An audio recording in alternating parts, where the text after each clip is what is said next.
नमस्कार। Something in between के 185 episode में आप सभी का स्वागत है।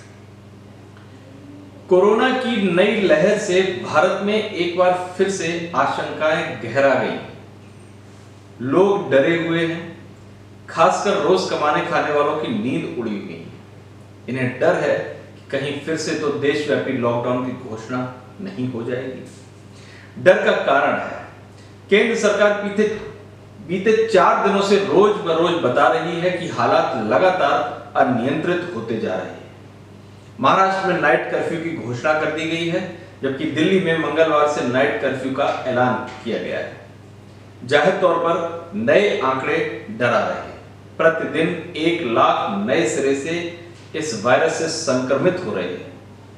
अचानक प्रतिदिन इस वायरस की चपेट में आकर मरने वालों की संख्या 400 से ज्यादा हो रही है। जाहिर तौर पर हालात एक बार फिर से भयावह है।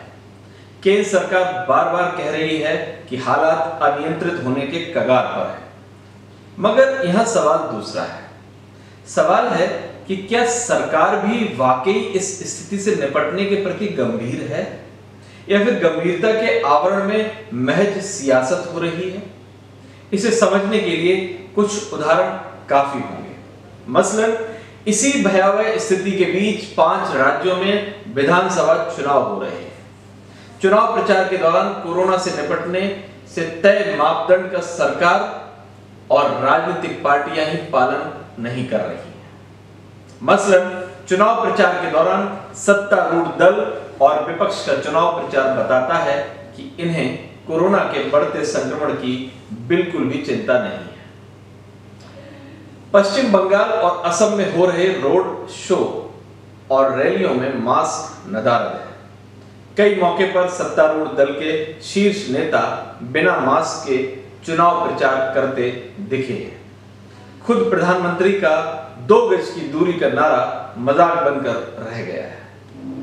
इसके इतर मास्क को लेकर 2 वरिष्ठ नेताओं के बयान बेहद शर्मनाक है। मसलन असम सरकार के वरिष्ठ मंत्री हेमंत विश्व शर्मा का मास्क के संदर्भ में दिया गया बयान सुनिए। विश्व शर्मा ने कहा कि असम के लोगों को अब मास्क लगाने की जरूरत नहीं है। असम में कोरोना वायरस अब नहीं है। इतना ही नहीं, उन्होंने ये भी कहा कि लोग मास्क पहनकर कोरोना को लेकर डर को और बढ़ाने का काम कर रहे हैं। शर्मा का ये बयान ऐसे समय आया जब प्रधानमंत्री अपने हर कार्यक्रम में दवाई भी और कड़ाई भी का नारा दे रहे हैं। उनके हर कार्यक्रम में मास्क लगाने की अपील होती ही होती है। मुश्किल ये है कि सत्तारूढ़ दल के विश्व शर्मा अकेले नेता नहीं है जो मास्क के इस्तेमाल को मजाक विषय बना रहे हैं। इससे पहले मध्य प्रदेश सरकार के मंत्री नरोत्तम शर्मा कई कार्यक्रमों में बिना मास्क के नजर आए। जब उनसे कोरोना से निपटने के लिए सावधानी का जिक्र किया गया तो उन्होंने कहा कि वह मास्क नहीं पहनते। बहरहाल दोनों ही मामलों को विपक्ष ने मुद्दा बनाया। दोनों नेताओं को दबाव में अपनी बात से पीछे हटना पड़ा। दोनों ने कूटनीतिक भाषा में अपने अपने बयानों से दूरी बनाई। हालांकि यहां सवाल यह है कि जब सत्ता के कर्णधार ही कोरोना से निपटने के लिए बनाए गए अपने ही नियमों का पालन नहीं करेंगे, पालन करने के बदले नियमों का मजाक उड़ाएंगे, तब यही कर्णधार जनता से नियमों के पालन करने की उम्मीद किस आधार पर करेंगे। सवाल यह भी है कि कोरोना से बचाव के नियमों का सार्वजनिक रूप से मजाक बनाने वाले इन 2 जिम्मेदार मंत्रियों के खिलाफ कार्रवाई क्यों नहीं हुई। जाहिर तौर पर अगर कार्रवाई होती तो इसका बड़ा संदेश जाता। मुश्किल यह है कि जिन्हें इससे संबंधित कार्रवाई करनी है या जिनके पास कार्रवाई करने की जिम्मेदारी है, वही चुनाव प्रचार के दौरान कोरोना से बचने के नियमों का पालन नहीं कर रहे। अब जो बताने जा रहा हूं वह बात शायद आज की तारीख में अविश्वसनीय लगे, मगर बताना जरूरी है। बताना इसलिए जरूरी है कि पहले राजनीतिक व्यवस्था अपने संदेश के प्रति कितनी ईमानदार रहती थी। 70 के दशक में जब लाल बहादुर शास्त्री ने अमेरिका की ओर से भेजे गए लाल गेहूं को स्वीकार न करने का मन बनाया तो उन्होंने देश को सप्ताह में एक समय उपवास रखने की अपील की।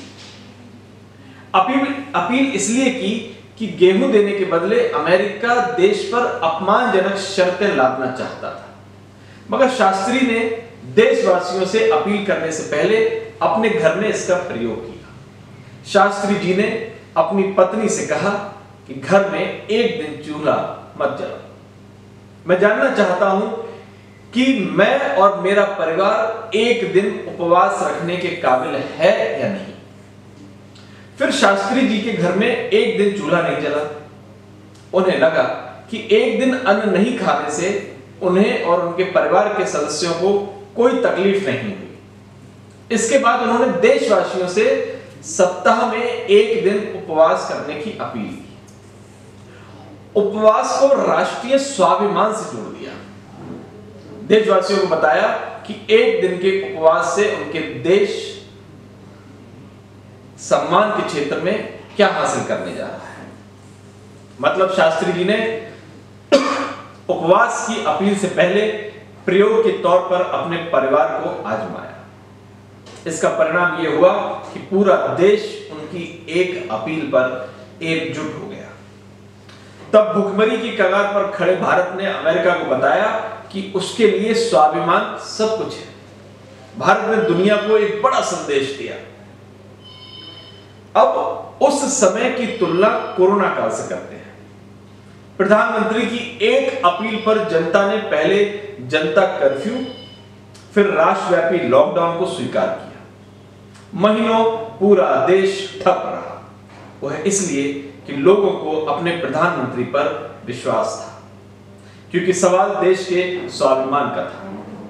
मगर इसके बाद चुनाव के नाम पर कोरोना नियमों के उल्लंघन का तमाशा और सरकार में ही शामिल जिम्मेदार लोगों की ओर से मास्क की खिल्ली उड़ाना बताता है कि वर्तमान राजनीतिक व्यवस्था मूल्यों की जिम्मेदारी बस जनता तक सीमित रखना चाहती है।